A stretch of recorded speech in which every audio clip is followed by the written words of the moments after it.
সুপ্রিয় শিক্ষার্থী, আসসালামু আলাইকুম। সরি, বৈদ্যুতিক গোলযোগের কারণে আমাকে একটু লেটে আসতে হয়েছে, তার জন্য আমি আন্তরিকভাবে দুঃখিত। আমি সরাসরি আজকে আমাদের টপিকে চলে যাব। তো তোমরা আমার লাইভ ভিডিওটি ঠিকঠাক মতো শুনতে পাচ্ছ কি না, আর আমার ভুলটা ক্লিয়ার আছে কি না আমাকে প্লিজ একটু কমেন্টে জানাও। আর আজকে আমি যে টপিকটা নিয়ে আলোচনা করব, আমি গত ক্লাসে বলেছিলাম আজকে আমরা দ্বিতীয় সূত্রের, মেন্ডেলের দ্বিতীয় সূত্রের যে ব্যতিক্রমগুলো আছে, এই ব্যতিক্রমগুলোর থেকে আমি যে কোনো একটা টপিক নিয়ে আলোচনা করব। আমরা আগে একটু জেনে নেই যে মেন্ডেলের দ্বিতীয় সূত্রের ক্ষেত্রে আমরা কি কি ব্যতিক্রম পেতে পারি। আসলে অ্যাকচুয়ালি মেন্ডেলের দ্বিতীয় সূত্রের বেশ কিছু ব্যতিক্রম আছে। তার মধ্যে থেকে তোমাদের ইন্টারমিডিয়েট লেভেলে তোমাদের 3টা ব্যতিক্রম নিয়ে আলোচনা করা হয়েছে, যার মধ্যে একটার কারণ হচ্ছে পরিপূরক জিনের কারণে, একটা হচ্ছে পরিপূরক জিনের কারণে, একটা হচ্ছে পরিপূরক জিনের কারণে, যার জন্য মেন্ডেলের দ্বিতীয় সূত্রটি ফিনোটাইপিক অনুপাত 9:3:3:1 এর পরিবর্তে 9:7 অনুপাতে প্রকাশ পায়। এটা একটা ব্যতিক্রম। আরেকটা ব্যতিক্রম আমরা দেখি অ্যাপিস্টিসিস এর কারণে। আরেকটা ব্যতিক্রমকে আমরা অ্যাপিস্টিসিস হিসেবে বলে থাকি। আমরা এগুলো নিয়ে ডিটেলস আলোচনা করব। তার আগে আমি একটু তোমাদের পরিচয় করে দিই। আরেকটা ব্যতিক্রম হচ্ছে অ্যাপিস্ট্যাসিস।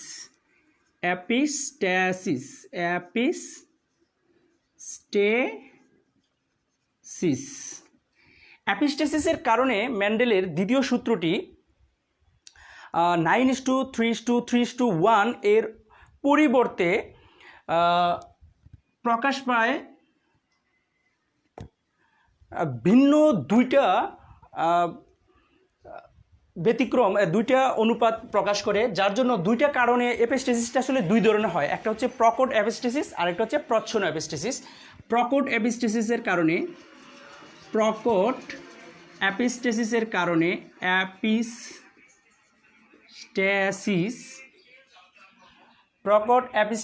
কারণে মেন্ডেলের দ্বিতীয় সূত্রটি 13:3 অনুপাতে প্রকাশ পায়। আরেকটা হচ্ছে প্রচ্ছন্ন অ্যাপিস্ট্যাসিসের কারণে,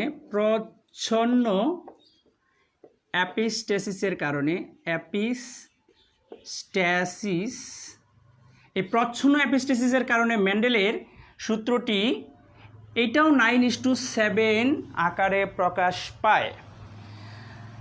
মোটামুটি আমরা মেন্ডেলের দ্বিতীয় সূত্রের ক্ষেত্রে এই 3টা ব্যতিক্রম নিয়ে আলোচনা করব। আজকে আমরা যে টপিকটি বেছে নিয়েছি সেটা হচ্ছে পরিপূরক জিন। তাহলে আমরা এখন জেনে নিই পরিপূরক জিনটা কি। প্রথমে আসি যে পরিপূরক। স্বাভাবিকভাবে আমরা পরিপূরক ব্যাপারটা বলতে আমরা বুঝি যে একে অন্যের পরিপূরক। কখন? যে একজন যদি আরেকজনকে সহযোগিতা করে তাহলে আমরা বলে থাকি সাধারণত একে অন্যের পরিপূরক। সেই ক্ষেত্রে মেন্ডেলের দ্বিতীয় সূত্রের ক্ষেত্রেও এই পরিপূরক জিনের কারণেই মূলত মেন্ডেলের দ্বিতীয় সূত্রটির ফিনোটাইপিক অনুপাতটি পরিবর্তন ঘটে থাকে। কেননা আমরা জানি যে কোনো একটি বৈশিষ্ট্য প্রকাশের জন্য একটা জিন দায়ী হয়। অর্থাৎ আমরা জানি যে কোনো একটা বৈশিষ্ট্য যদি প্রকাশ পেতে হয় তবে তার জন্য একটা জিন এই ক্ষেত্রে ভূমিকা পালন করে থাকে। সেক্ষেত্রে আমরা এটাই মেন্ডেলের সূত্রে আমরা পড়েছিলাম। ধরি যে একটা বৈশিষ্ট্য, একটা বর্ণের কথা বলতে পারি, যে কোনো একটা বর্ণ হয়, যদি ধরো বেগুনি যদি একটা বর্ণ হয়, ধরো বেগুনি একটা বর্ণ, একটা প্রকট জিন, চিন্তা করো যে এটাও একটা প্রকট জিন। এর জন্য দায়ী আমি জিনটাকে ধরে নিলাম এ, অর্থাৎ বেগুনি বর্ণের জন্য দায়ী যে জিনটা ধরে নিলাম এ। আর এই ক্ষেত্রে কিছু কিছু ক্ষেত্রে দেখা যায় যে কোনো একটা প্রকট জিন হওয়া সত্ত্বেও সে তার বৈশিষ্ট্যটি প্রকাশ করতে পারে না। সেক্ষেত্রে এর বৈশিষ্ট্যটি প্রকাশ করার জন্যও আরও একটা প্রকট জিনের প্রয়োজন পড়ে, দরকার পড়ে। তো ওই রকম যদি কোনো জিনের সহযোগিতায় যদি এই বর্ণটা প্রকাশ পায় তবে আমরা এই জিনকে বলি পরিপূরক জিন। অর্থাৎ কোনো একটা বৈশিষ্ট্য প্রকাশে যদি অন্য আরেকটি জিনের সহযোগিতার প্রয়োজন পড়ে তবে আমরা এই ঘটনাকে পরিপূরক ঘটনা বা পরিপূরক জিন বলে থাকি। তাহলে যদি বেগুনি বৈশিষ্ট্য প্রকাশের জন্য ধরে নিই আরেকটা প্রকট জিন, ধরো আমি কিন্তু এটা বলতেছি যে বেগুনিটা একটা প্রকট জিন, যদিও সে প্রকট তারপরেও সে বৈশিষ্ট্য প্রকাশ করতে পারে না যদি অন্যের সহযোগিতা না থাকে। সেক্ষেত্রে ধরে নিলাম আরেকটি প্রকট জিন যার এর পরিপূরক জিনটা ধরে নিলাম যে বি, অর্থাৎ এ তার বর্ণ প্রকাশের ক্ষেত্রে বি জিনটি সহযোগিতা করে থাকে। তাহলে এই ক্ষেত্রে আমরা জানি যে বেগুনি বর্ণের জিনোটাইপটা যদি কি হয় এ হয়, তাহলে এর সহযোগী হিসেবে বি না থাকলে কখনোই বেগুনিটা প্রকাশ করতে পারে না। তাহলে এরকম একটা প্রকট জিন তাকে সহযোগী হিসেবে কাজ করে থাকে। সেই ক্ষেত্রে আমি ধরে নিলাম সেই জিনটা ক্যাপিটাল বি। তাহলে বেগুনির জিনোটাইপটা যদি এ হয় তাহলে তার সহকারী পরিপূরক জিনটা যখনই তার সাথে থাকবে তখনই এই বৈশিষ্ট্যটা প্রকাশ পাবে। সেই ক্ষেত্রে আমি বিটাকে যদি পরিপূরক জিন ধরে নেই তাহলে সেই ক্ষেত্রে বি এই বেগুনি জিনের বৈশিষ্ট্য প্রকাশে সহযোগিতা করে থাকে। তাহলে এই বেগুনি বর্ণের বৈশিষ্ট্য প্রকাশের জন্য এই বি জিনটা তাকে কি করতেছে পরিপূরক জিন হিসেবে সহযোগিতা করতেছে। তাহলে বি এইখানে এর সহযোগী। তাহলে এই দুইটা জিন পরস্পরের সাথে সহযোগিতায় এই বেগুনি বৈশিষ্ট্যটা প্রকাশ করে থাকে। এই ক্ষেত্রে যদি বৈশিষ্ট্যটা প্রকাশের জন্য এরকম যদি জিনের সহযোগিতার প্রয়োজন পড়ে তবে এই ধরনের জিনকে বলা হয় পরিপূরক জিন। তাহলে পরিপূরক জিনটা কি? যে কোনো একটি প্রকট জিনের বৈশিষ্ট্য প্রকাশে যদি অন্য আরেকটি প্রকট জিনের সহযোগিতার প্রয়োজন পড়ে তবে এই জিনকে বলা হয় পরিপূরক জিন। তাহলে আমরা ব্যাপারটা পরিপূরক জিনের কারণেই মূলত মেন্ডেলের সূত্রটি, মেন্ডেলের দ্বিতীয় সূত্র, আমরা জানি যে মেন্ডেলের দ্বিতীয় সূত্রের ক্ষেত্রে এরকম দুটি বিপরীত বৈশিষ্ট্য যদি থাকে বা দুটি বৈশিষ্ট্য যদি থাকে তাহলে সেই ক্ষেত্রে আমরা জানি মেন্ডেলের সূত্রটি 9:3:1 অনুপাতে প্রকাশ পায়। এটা হচ্ছে মেন্ডেলের সূত্রের নিয়ম অনুযায়ী। কিন্তু আমরা দেখলাম যে এরকম দুই জোড়া একটা জীবের মধ্যে দুইটা বৈশিষ্ট্য থাকলে সেই ক্ষেত্রে একটা অন্যটির সহযোগিতার কারণে মেন্ডেলের সূত্রটি 9:3:3:1 অনুপাতে প্রকাশ না পেয়ে সেটা 9:7 অনুপাতে প্রকাশ পায়। তার মানে মেন্ডেলের সূত্রটি সম্পূর্ণরূপে ফলো করে না। এই ক্ষেত্রে এটা একটা ব্যতিক্রম, অর্থাৎ মেন্ডেলের সূত্রের ব্যতিক্রম, তার মানে দ্বিতীয় সূত্রের ব্যতিক্রম। তাহলে আমরা পরিপূরক জিন কি আশা করি আমরা ব্যাপারটা ধরতে পেরেছি। তাহলে কি বললাম আমরা পরিপূরক জিন? যে কোনো একটি প্রকট জিনের বৈশিষ্ট্য প্রকাশে যদি অন্য কোনো প্রকট জিন সহযোগিতা করে তবে এই ধরনের জিনগুলাকে বলা হয় পরিপূরক জিন। তাহলে ধরে নিই, আমরা ব্যাখ্যায় যদি চলে আসি তাহলে আমরা যদি ধরে নিই যে বেগুনি বর্ণের জন্য ধরে নিই বেগুনি বর্ণের জন্য দায়ী জিন সমান সমান এ ধরে নিলাম। বেগুনি বর্ণের জন্য দায়ী জিনটাকে আমরা ধরে নিলাম কি এ। তাহলে বেগুনি বর্ণের জিনোটাইপটা কেমন হবে? জিনোটাইপ কেমন হবে? এ হবে। এটা হচ্ছে জিনোটাইপ। বেগুনি বর্ণের জিনোটাইপটা এরকম। এখন বলতেছি এই বেগুনি বর্ণটা তার বৈশিষ্ট্য প্রকাশের জন্য একটা পরিপূরক জিনের বা প্রকট জিনের দরকার পড়ে। ধরে নিই যে এর পরিপূরক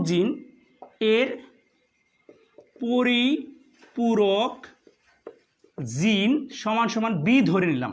তার মানে আমি বলতে চাচ্ছি যে এর বৈশিষ্ট্য প্রকাশে বি এর সহযোগিতার দরকার, কারণ বি যেখানে না থাকবে, এই ক্যাপিটাল বিটা যেখানে না থাকবে এ তার বৈশিষ্ট্য প্রকাশ করতে পারবে না, অর্থাৎ সেটা বেগুনি না হয়ে সেটা সাদা বর্ণ হয়ে যাবে। আশা করি ব্যাপারটা বুঝতে পারছো যে এ অর্থাৎ বেগুনি যদি হয় এর বৈশিষ্ট্য প্রকাশের জন্য বি এর দরকার পড়বে। যদি কোনো কারণে এ এর সাথে বি অনুপস্থিত থাকে, অর্থাৎ এ এর সাথে বি যদি না থাকে, অর্থাৎ এ এর সাথে ক্যাপিটাল বিটা যদি না থাকে, তবে বেগুনি বর্ণটা প্রকাশ করতে পারবে না, সেই ক্ষেত্রে বর্ণটা সাদা হবে। তাহলে এর পরিপূরক জিন যদি এত হয়, তাহলে পরিপূরক জিনের জিনোটাইপটা কি?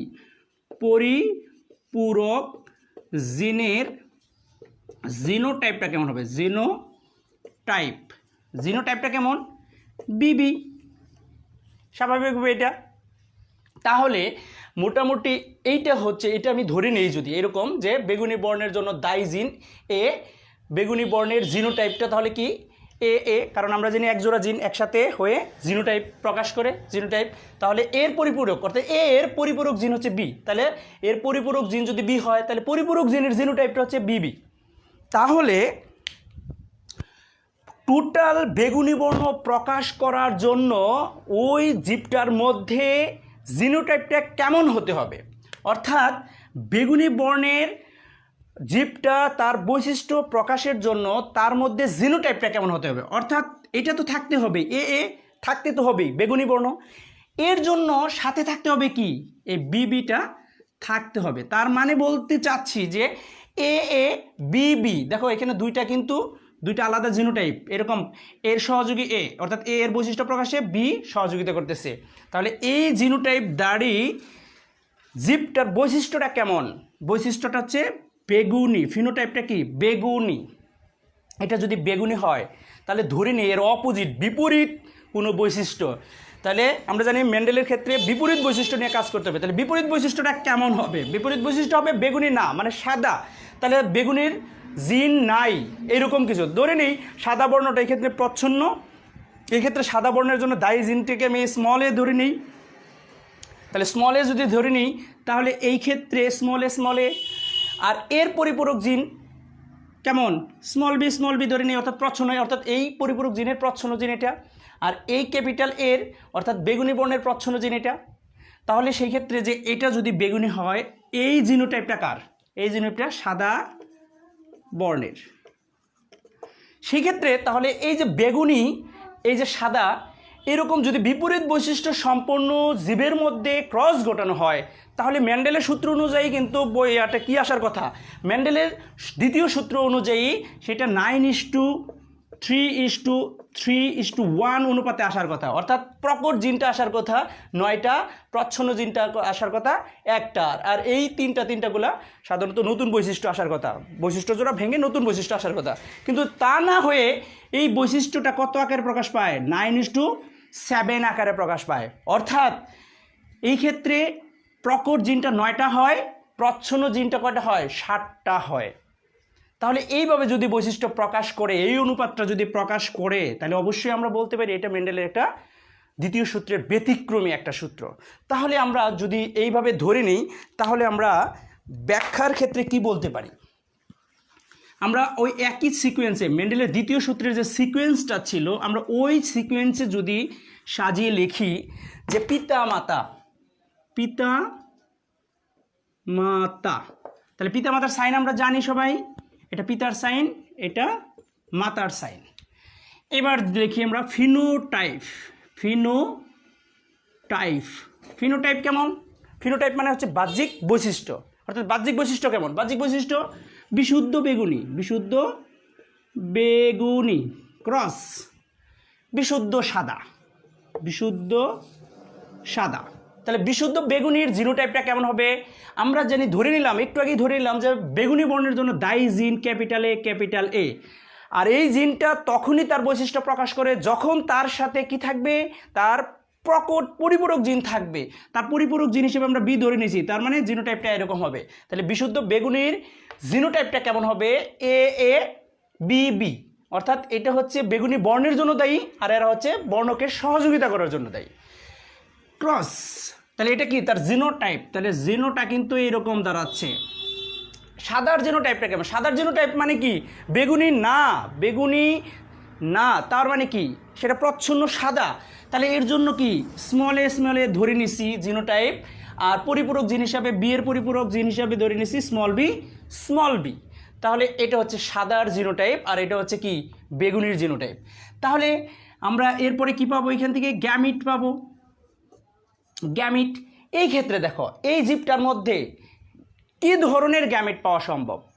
আমরা জানি যে প্রত্যেকটা বৈশিষ্ট্যের একটা করে জিন নিয়ে একটা গ্যামিট তৈরি হয়।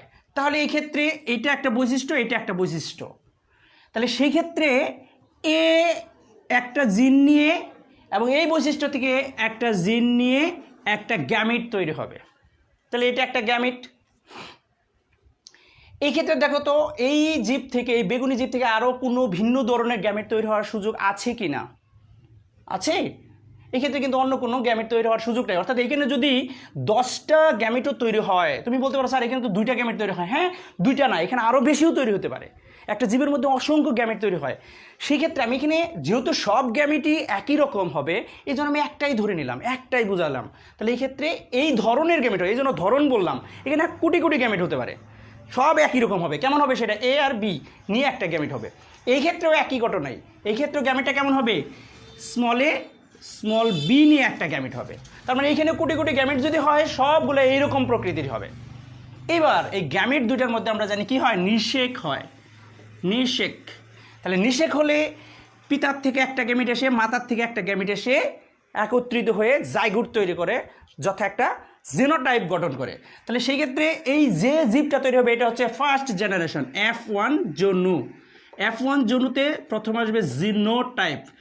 জিনোটাইপটা কেমন হবে? আমরা জানি যে বর্ণের সাথে বর্ণ, অর্থাৎ প্রকৃতিগতভাবে দুইটা জিন এসে একত্রিত হয়ে একটা করে বৈশিষ্ট্য প্রকাশ করবে। তাহলে এর সাথে কে আসবে? এই স্মল এ আসবে। তাহলে এর সাথে স্মল এ, ক্যাপিটাল বির সাথে আসবে কি স্মল বি। তাহলে এইভাবে নিয়ে একটা গ্যামিট তৈরি হবে। তাহলে এটার জিনোটাইপ হচ্ছে এটা একটা, এইভাবে নিয়ে একটা জীবের দেহ গঠিত হবে। তাহলে এই জীবটা যদি জিনোটাইপ হয় তাহলে এর ফিনোটা কেমন? দেখো তো এর ফিনোটা কেমন। আমরা জানি যে এই ক্ষেত্রে এ হচ্ছে প্রকট জিন, বি হচ্ছে প্রকট জিন। তার মানে এ কে তার বৈশিষ্ট্য প্রকাশে বি সহযোগিতা করবে। তাহলে এ এর বৈশিষ্ট্য প্রকাশে ক্যাপিটাল বি, তার মানে ক্যাপিটাল এ এর সাথে যখনই ক্যাপিটাল বি থাকবে, যেহেতু প্রকট জিন একটা থাকলে হয়েছে, কিন্তু 2টা থাকলেও কোনো সমস্যা নাই, একটা থাকলেও তার বৈশিষ্ট্য প্রকাশ করতে পারবে। অর্থাৎ এ তার বৈশিষ্ট্য প্রকাশ করতে পারবে যেহেতু প্রকট। তাহলে এই ক্ষেত্রে এই বৈশিষ্ট্যটা কেমন হবে? কমেন্টসে জানাও প্লিজ, এই বৈশিষ্ট্যটা কেমন হবে বলো তো। আমরা জানি এ হচ্ছে বেগুনি আর তাকে সহযোগিতা হচ্ছে বি। তাহলে যদি সহযোগী হিসেবে বি থাকে তাহলে অবশ্যই তার বৈশিষ্ট্য প্রকাশ পাবে। তাহলে এই ক্ষেত্রে বৈশিষ্ট্যটা কেমন হবে? বেগুনি হবে। কেমন হবে? বেগুনি। তাহলে দেখো যে প্রথম বংশধরে যে জীবগুলো আসবে সবগুলো জীবই কেমন হবে? বেগুনি বর্ণের হবে। তার মানে কোনো বেগুনি এরকম বিশুদ্ধ বেগুনির সাথে বিশুদ্ধ সাদার ক্রস ঘটানো হলে প্রথম বংশধরে যে জীবগুলো আসবে তারা সবাই কি হবে? বেগুনি হবে। কারণ কি, এই যে বললাম যে বি থাকা মানেই বেগুনি, অর্থাৎ এর সাথে বি থাকা মানেই বেগুনি, সেটা তার বর্ণ প্রকাশ করবে। এই ক্ষেত্রে প্রথম জেনারেশনের সবগুলা জীবির জিনোটাইপটাই কি হবে? এরকম হবে। তাহলে F1 জিনোটাইপটা কেমন?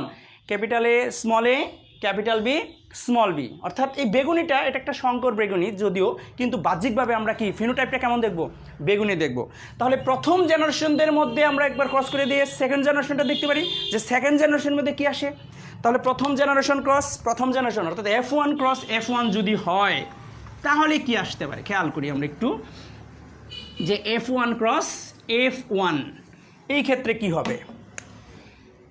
F1 ক্রস F1 তার মানে কি প্রথম জেনারেশনদের মধ্যে ক্রস। এক্ষেত্রে পিতামাতার সাইনগুলো একই রকম। এক্ষেত্রে ফিনোটা কেমন? ফিনো মানে বৈশিষ্ট্যটা কেমন? বেগুনি। কেমন বেগুনি? শঙ্কর বেগুনি, শঙ্কর। এক্ষেত্রেও বেগুনি, বেগুনি কেমন? শঙ্কর। কারণ F1 জেনারেশনের যেগুলো বেগুনি আসছে সবগুলোই শঙ্কর। এবার আসো জিনোটা কেমন? তাহলে যে জিনোটা লিখেছি ওইটাই শঙ্কর বেগুনি, A A capital B small B cross capital A small A capital B small B. ঠিক আছে। তাহলে আমরা যদি এরকম দুইটা জীবের মধ্যে ক্রস ঘটাই এর গ্যামিটগুলো কেমন হবে আমরা ওই একই রকম সেকেন্ড লতে আমরা মেন্ডেলের সেকেন্ড লতে আমরা যেইভাবে গ্যামিট দেখেছিলাম যে কার সাথে কে গিয়ে গ্যামিট হয় একই রকম, তাহলে এর সাথে আমরা গ্যামিটটার যুক্ত হওয়ার সম্ভাবনা কীরকম, এর সাথে একবার বি, এর সাথে আবার স্মল বি, এই স্মলের সাথে ক্যাপিটাল বি, স্মলের সাথে স্মল বি, এইভাবেই কিন্তু গ্যামিটটা সজ্জিত হবে। তাহলে ক্যাপিটাল এর সাথে যদি আমি ক্যাপিটাল বি নিয়ে একটা গ্যামিট হতে পারে, ক্যাপিটাল এর সাথে স্মল বি নিয়ে একটা গ্যামিট হতে পারে। দেখো প্রথম এর সাথে দুইটা, আবার স্মল এর সাথে আবার দুইটা, স্মল এর সাথে ক্যাপিটাল বি নিয়ে একটা গ্যামিট হতে পারে, স্মল এর সাথে স্মল বি নিয়ে একটা গ্যামিট হতে পারে। আবার দেখো এই ক্ষেত্রে তাহলে যেহেতু জিনোটাইপ একই, তাহলে তার গ্যামিটও কী হবে, একই হবে। এই ক্ষেত্রে একই ঘটনায় এর সাথে দুইটাই যাবে, capital B A small B, আবার small A capital B, small A small B. তার মানে গ্যামিটগুলো কেমন হবে, এইরকম। তার মানে পিতার গ্যামিট এবং মাতার গ্যামিটের ধরনটা একই রকম হতে পারে, অর্থাৎ তারা কি করবে, এইরকম জিন বহন করবে। তাহলে আমরা জানি যে এই ক্ষেত্রে সেকেন্ড জেনারেশনের ক্ষেত্রে আমরা একটা চেকার বোর্ড করেছিলাম, এবারও আমরা চেকার বোর্ড করব। তাহলে এই গ্যামিটগুলো নিয়ে আমরা চেকার বোর্ডের মাধ্যমে দ্বিতীয় জেনারেশনের জিনোটাইপগুলো দেখতে পারি। তাহলে আমরা চেকার বোর্ডে যদি চলে যাই তাহলে কি হয়, আমরা চেকার বোর্ডে চলে যাই এবার। F1 ক্রস F1 মানে কি, সেকেন্ড জেনারেশনের চেকার বোর্ড, অর্থাৎ F2 জেনারেশনের চেকার বোর্ড। নিয়ম একই, কীভাবে আমরা চারটে করে সাজাবো, এইভাবে চারটি করে সাজাবো। কিভাবে, এই যে বলছিলাম এই বরাবর আমরা কাটবো, যাতে এটা দা পিতার গ্যামিট বোঝাইতে পারি, এটা দা মাতার গ্যামিট। মাতার গ্যামিট এই বরাবর লিখবো, পিতার গ্যামিট এই বরাবর লিখবো। তাহলে কয় ধরনের গ্যামিট পাইছি, 4 ধরনের গ্যামিট পাইছি। তাহলে 1 2 এই 3 এই 4, এই 4 ধরনের গ্যামিট আমরা লিখবো। তাহলে পিতার গ্যামিট কেমন পাইছি, ক্যাপিটাল এ ক্যাপিটাল বি পাইছি, ক্যাপিটাল এ স্মল বি পাইছি, স্মল এ ক্যাপিটাল বি পাইছি, স্মল এ স্মল বি পাইছি। ঠিক একই রকমভাবে আমরা এই দিকেও লিখবো মাতার গ্যামিটগুলো। মাতার গ্যামিট কয় ধরনের, 4 ধরনের পেয়েছি, 1 2 3 এবং 4। তাহলে মাতার গ্যামিটটাও একই রকম পাইছি, ক্যাপিটাল এ ক্যাপিটাল বি পাইছি, ক্যাপিটাল এ স্মল বি পাইছি, স্মল এ ক্যাপিটাল বি পাইছি, স্মল এ স্মল বি পাইছি। তাহলে আমরা ক্রসগুলো করে ফেলি, সবাই আমরা ক্রসগুলো লিখি, কমেন্টসে জানাও এই ক্ষেত্রে কি হবে বলো তো। আমরা বলছিলাম যে এ এর সাথে যাবে, তাহলে এ এ, বি বির সাথে যাবে, বি বি, তাহলে এটা একটা। এটার সাথে যদি এটা হয় তাহলে কি হবে, এ A capital B small B. এটার সাথে যদি এটা হয় তাহলে দেখো তো কি হয়, এ স্মল এ, কি হয়, বি ক্যাপিটাল বি। এর সাথে যদি এটা হয় তাহলে কি হবে, এর সাথে এটা হলে capital A small A capital B small B. এর সাথে আবার এটা, তাহলে আমরা লিখবো এই গ্রুপে এ ঘরে, তাহলে এ A capital B small B. এটার সাথে এটা এ এ স্মল বি, এর সাথে এটা A small A capital B small B. এর সাথে এটা small A capital A small B. এবার দেখো এর সাথে যদি এটা লিখি তাহলে capital A small A capital B. এর সাথে যদি এটা লিখি তাহলে কি হয়, A small A capital B small B. এর সাথে এটা লিখলে কি হয় দেখো তো, স্মল এ ক্যাপিটাল বি। এর সাথে যদি এটা লিখি তাহলে কি হয়, small A capital B small B. এই ক্ষেত্রে কি হয় দেখো, capital A small A capital B small B. এর ক্ষেত্রে এটা কি হয়, ক্যাপিটাল এ স্মল বি। এর সাথে যদি এটা হয় small A capital B small B. এর সাথে যদি এটা হয় স্মল এ স্মল বি। দেখো গ্যামিটগুলো একত্রিত হয়ে এই ধরনের জিনোটাইপধারী জীবের উদ্ভব ঘটবে। এবার আমরা বৈশিষ্ট্যগুলা অর্থাৎ এর ফিনোটাইপগুলা কেমন হতে পারে এটা লিখব। এই ক্ষেত্রে কিন্তু আমাদের সূক্ষ্ম দৃষ্টি রাখতে হবে এবং একটু বুঝিয়ে আনসার করতে হবে। দেখো তো এই ক্ষেত্রে বেগুনির জিন আছে, প্রকট জিন একটা থাকলেই কিন্তু হবে, তবুও দুটো আছে। ওকে, এই ক্ষেত্রে তার সহযোগী জিনও আছে, তার মানে মাস্ট বি এটা একটা বিশুদ্ধ কি বেগুনি না সাদা? অবশ্যই বেগুনি, কারণ বেগুনি বর্ণের জন্য দায়ী জিনও আছে, তার পরিপূরক জিনও আছে। তার মানে এই ক্ষেত্রে সেটা কেমন হবে? এটা হবে বেগুনি। তাহলে বেগুনি এটা কেমন হবে দেখো তো, এটা কেমন হবে? বেগুনির দায়ী জিন আছে, পরিপূরক জিন বলছিলাম যে এটা প্রকট জিন একটা থাকলেই তার বৈশিষ্ট্য প্রকাশ করতে সহযোগিতা করবে। তাহলে এই ক্ষেত্রেও এটা কেমন হবে? এই ক্ষেত্রে এটা বেগুনি হবে, আমি শুধু বে লিখলাম বেগুনি দিয়ে। এই ক্ষেত্রে দেখো একটা দায়ী জিন আছে, তার পরিপূরক জিন আছে, তার মানে এটাও বেগুনি হবে। এটার ক্ষেত্রে কি হয়? দায়ী জিন আছে বেগুনির জন্য, তার পরিপূরক জিনও আছে, এটাও কি হবে? বেগুনি। এক্ষেত্রে দেখো দায়ী জিন আছে, পরিপূরক জিন আছে, বেগুনি। দায়ী জিন আছে, পরিপূরক জিন আছে, দেখো তো দায়ী জিন আছে, বেগুনির জন্য দায়ী জিন আছে, কিন্তু তার সাথে সহযোগিতা করার জন্য জিন আছে। এক্ষেত্রে ক্যাপিটাল বি কিন্তু নেই, অর্থাৎ এর পরিপূরক জিন অর্থাৎ বেগুনি তার বর্ণ প্রকাশে যে জিনটার জন্য সে সহযোগিতা করে বেগুনি বৈশিষ্ট্য প্রকাশ করে সেটা কিন্তু এখানে নেই। তার মানে এটা কেমন হবে? তার মানে সেটা বেগুনি বর্ণ প্রকাশ করতে পারবে না, তাহলে সেটা কি হবে? সাদা হয়ে যাবে। তাহলে এটা কিন্তু সাদা হয়ে যাবে। এটা কেমন হবে? সাদা। কেন সাদা? আমি কিন্তু বারবার বলতেছি, এটা যদিও দায়ী জিন এ আছে অর্থাৎ বেগুনি হওয়ার জন্য যে দায়ী জিনটা সেটা আছে, কিন্তু তাকে সহযোগিতা করার জন্য অর্থাৎ ওই জিনটা প্রকাশ করার জন্য যে সহযোগী জিন দরকার ওইটা নেই। তাহলে ওইটার সহযোগিতা ছাড়া কিন্তু তার বেগুনি বর্ণটা প্রকাশ করতে পারে না। তাহলে পারে না মানে কি? এটা সাদা। তাহলে এর সাথে ক্যাপিটাল বি না থাকার কারণে, সহযোগী বা পরিপূরক জিন না থাকার কারণে এটা সাদা হয়ে গেল। ওকে, এই ক্ষেত্রে আমরা লক্ষ্য করি দায়ী জিন আছে, সহকারী জিন আছে, তাহলে এক্ষেত্রেও সাদা, সরি এক্ষেত্রে বেগুনি। এক্ষেত্রে দেখো তো দায়ী জিন আছে, তার পরিপূরক জিন আছে নেই, তাহলে এইটা কি হবে? এটা সাদা হয়ে যাবে। এই ক্ষেত্রে খেয়াল করো দায়ী জিন আছে, পরিপূরক জিন আছে, তাহলে বেগুনি হবে। এই ক্ষেত্রে দায়ী জিন, পরিপূরক জিন আছে, বেগুনি হবে। এই ক্ষেত্রে কি? এই ক্ষেত্রে দেখো যদিও পরিপূরক জিন আছে, এখন তুমি বলতে পারো স্যার পরিপূরক জিন আছে তাহলে এটা বেগুনি। বেগুনি হওয়ার জন্য যে দায়ী জিনটা ওইটাই নাই এই ক্ষেত্রে, তার মানে ক্যাপিটাল এই নাই। তাহলে ক্যাপিটাল যদি এ না থাকে, তার মানে দায়ী জিনটাই যদি না থাকে অর্থাৎ বেগুনি হওয়ার জন্য যে জিনটা সেটাই যদি যায় না থাকে, তাহলে এই ক্ষেত্রেও কিন্তু বেগুনি প্রকাশ পাবে না। তার মানে শুধু পরিপূরক জিন হলে তো হবে না, কাকে সহযোগিতা হবে সেই নাই, তাহলে এটা স্বাভাবিকভাবে কেমন হবে? সাদা হবে। এবার আসো এই ক্ষেত্রে একই ঘটনাই, পরিপূরক জিন যদিও আছে, দায়ী জিন নেই অর্থাৎ বেগুনি হওয়ার জন্য যে জিন ওইটাই নাই, তাহলে এটাও সাদা। এই ক্ষেত্রে আসো, এক্ষেত্রে কি হয়? দায়ী জিন আছে, পরিপূরক জিন আছে, তার মানে বেগুনি। এক্ষেত্রে দায়ী জিন আছে, বেগুনি হওয়ার মতো জিন আছে, কিন্তু পরিপূরক জিন নাই, তাকে সহযোগিতা করার মতো জিন নাই, তার মানে সহযোগিতা করতে পারে নাই, তার মানে কি? এটাও সাদা। এই ক্ষেত্রে পরিপূরক জিন আছে, কিন্তু কাকে সহযোগিতা করে সেই নাই, তার মানে বেগুনিই নাই, তাহলে এটাও সাদা। আর এই ক্ষেত্রে দায়ী জিনও নাই, পরিপূরক জিনও নাই, কোনো ঝামেলাও নাই, তার মানে কি? এটা স্বাভাবিকভাবে এটা সাদা, যেটা নিয়ে কাজ করেছিলাম আমরা এট ফার্স্ট। তাহলে এবার খেয়াল করো যে সাদা যেটা প্রচ্ছন্ন বৈশিষ্ট্য ছিল সেটা কয়টা এসেছে, আর বেগুনি যেটা প্রকট জিন ছিল সেটা কয়টা এসেছে।